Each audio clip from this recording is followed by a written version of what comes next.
Good morning, Facebook.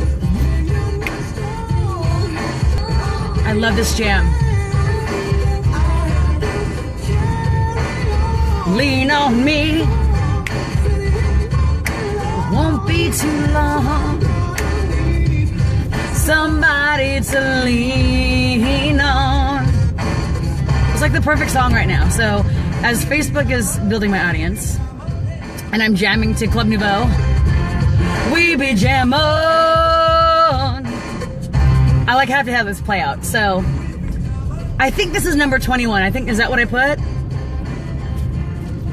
So this is your host, Myki Angeline, motivational speaker, podcast philanthropist, and blogger on Medium.com as the bad Filipino, which I've been very bad because I have not blogged in forever, but I'm going to make up for that this weekend.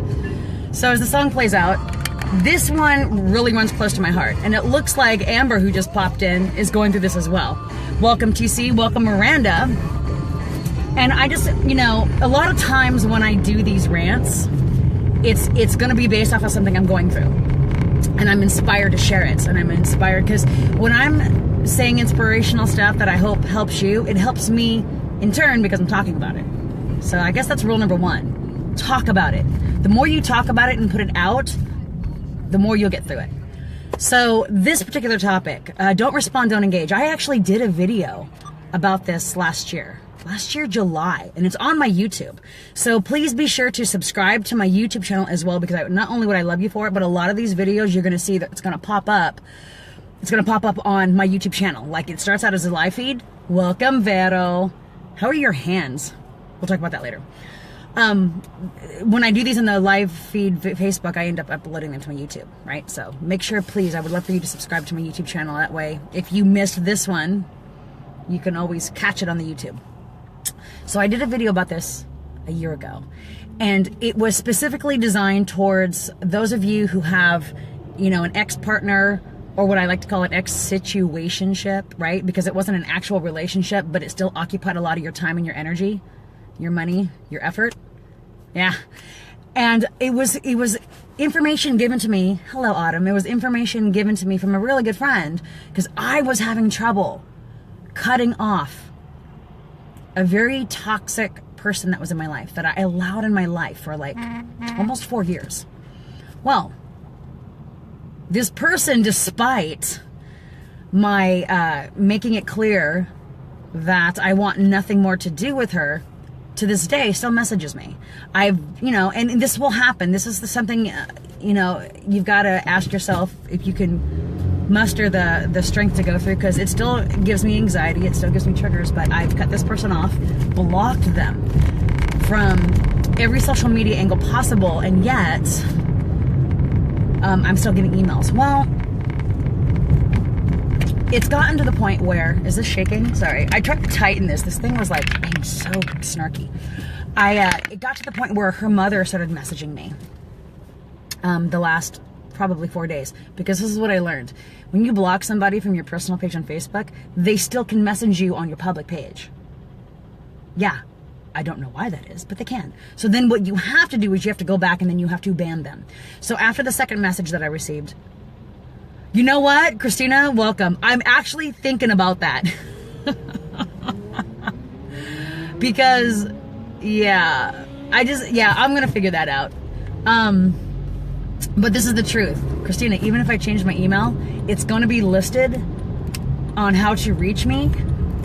Working as an entrepreneur and being in the public, you have to put out, how can you reach me? If you're going to book me for gigs, the email's going to be there. So this is what I'm saying, is that it's going to happen. These people are still going to try to reach out to you. How you respond or choose not to respond is up to you. So let me get to the bread and butter. Because when you're dealing with psychotic people that are highly narcissistic and incapable of being understanding of anybody other than themselves, and these are the people that will always put themselves first, it's just their MO. It's what they do.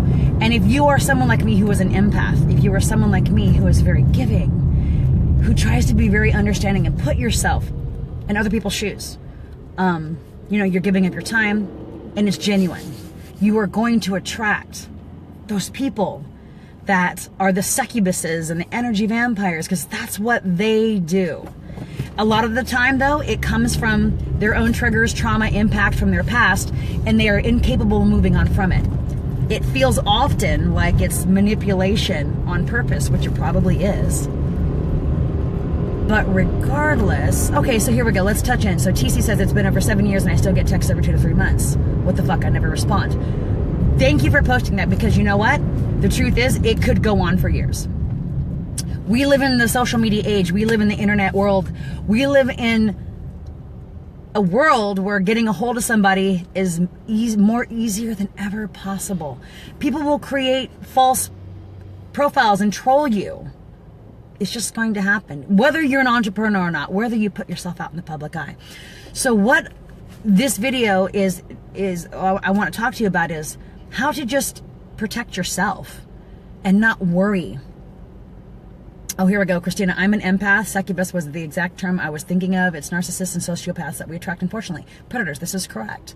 And predators stem from insecurities. They prey out of an insecurity. When you can understand, I did a lot of like studying what makes people tick to help me better understand and deal. That was my, my protection, my armor.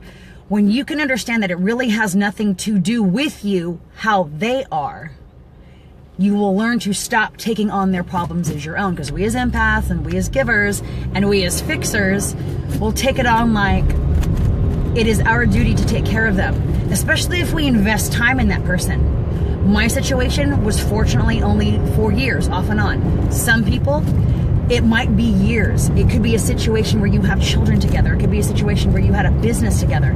And if you're a very giving person, you will find it hard to cut it loose, and you will justify it by saying things like, well, we have children together. Well, our names are on the lease together. Well, I'm the only person left in their life that will talk to them. Okay, let's talk about that last phrase. That is really egotistical.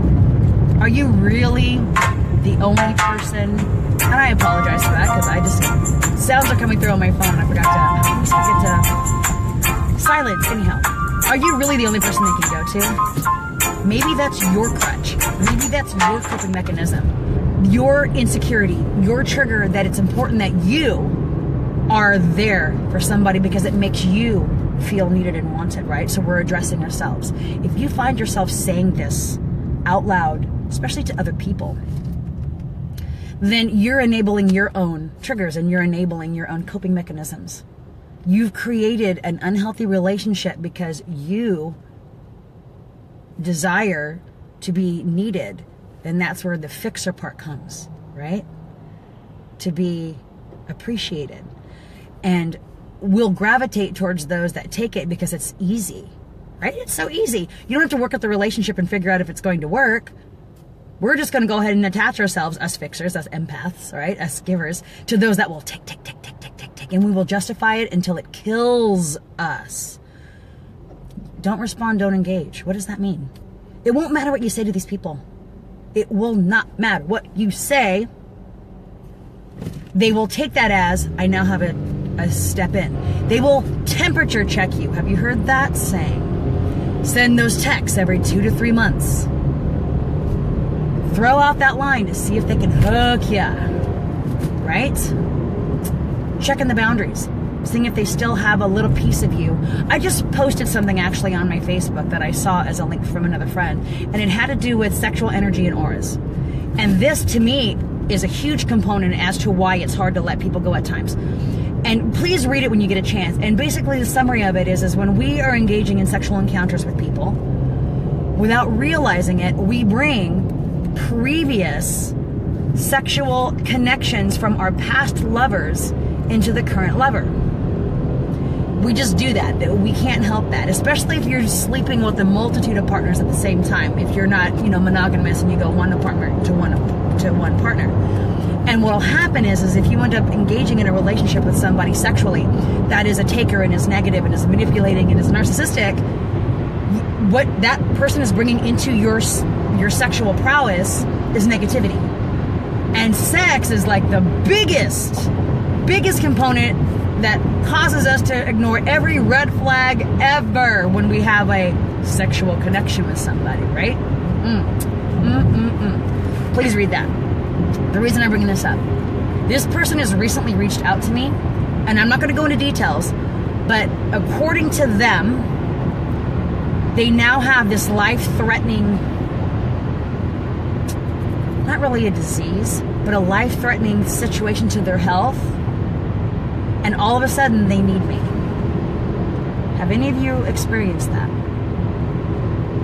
Right? Their life could potentially now change for the worst, and all of a sudden I'm the only person they want by their side. Did I respond? No, I did not. Because I have to remind myself that this person was never there for me, that this person was never a good friend.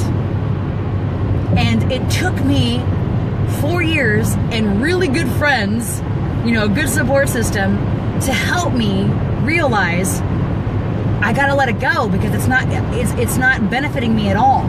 And then that's okay, because we as empaths and we as givers and we as fixers will tell ourselves that it's so mean to cut somebody off when they're hurting. It's so mean. And I know that feeling, right? No, it's okay. Teach yourself. Say it out loud. Just because you're not reaching out to somebody doesn't make you a bad person, because they are no longer your responsibility. They have the rest of the world and their own circle of people to be there for them. It's no different than saying there's 100 people out there that you've never met that could be going through something life-threatening. Does that make it your responsibility that you should take care of them and heal them? Absolutely not. You need to learn to forgive yourself, because narcissists and psychopaths, all they need is that little response. I could say to them blue in the face, I don't want you in my life anymore. And all they're going to see is, I got a response from him or her. That's it. They're not going to read what you wrote or hear what you say. They're going to take it as, I still have them. I'm still in their hearts. I'm still in their minds. I've got a chance. Veronica says, it's hard to learn that our own mental health is more important, but it is necessary. Correct. Correct. Thank you, Kim. I'm glad. This is important, isn't it? The hardest thing for us to do is to do nothing about it. But I'm here to tell you, I've been saying nothing to this person for a solid, how long has it been? 9 months? Yeah, 9 months, because by July it'll be 12 months. And wow, what a way for them. And now, I don't discredit to the mom. The mom has always been a good person. I've never had qualms with her mom. And I understand her need to reach out because she's concerned about her daughter. But it's not my concern. I'm not the person that's going to save her. I'm not. It doesn't matter what she's going through. It does, you know, and we both have kids, and our kids became interactive with each other. I came to love her kids and do for her kids. Like, it was real shit. But God, how are you going to move on with your own life and be better you to attract better people if you keep your foot in the past? I had said, this person was my past and has no place in my future. I have to take care of myself in the present. I have to. I've been able to do it. It's like kicking heroin. It takes a while. You got to get it out of your system. You know, you got to just block, just block, just block. Yes, Elena, you're right. She's responsible for saving herself. Guess what? So are you. You are responsible for saving yourself. Those sayings, I repeat them every time. You are like the 5 people you hang out the most with, the 5 people that you invest your time the most in, the 5 people that you give your energy to. Look at that circle. If you're watching this and you're one of the succubuses, you're probably not going to understand this video, and that's okay too, because this one isn't for you. This is for the people you succubuses are preying upon, right? If you have friends like mine, raise your glass. If you don't, then raise your standards. That's not an egotistical statement. That's keeping positivity and growth. You want to surround your people who lift you up and support you, not keep you down and berate you. That's not healthy. And if you're going to excuse it, then maybe it's time for you to seek professional help, because you deserve better. Aw, you are good because you hang with me better. Well, I feel the same about you. That's right. And did you see how far our video went together? I'm going to put that on YouTube today. And we'll talk more, you and I. So, ladies, gentlemen, nothing. Give these people nothing. And it's okay. Take steps to block, right? Those are efforts you have to put out, but only not just that. Heal yourself. Try not to focus so much. And I'm being honest, whenever the email pops up, I get a little trigger. I step away from it. I breathe. If I feel the need to, I reach out to a friend for positivity. I go for a run with my dog. I go to the gym. I blast music and dance around in my room. Go out with friends and do karaoke. I do things for myself. I have to. Because if I don't, my mind and my heart are just going to be tied up in a different person, figuring out how I can be there for them. And once again, I've extended myself past the point of it being healthy. And I didn't focus on me. Right? Right.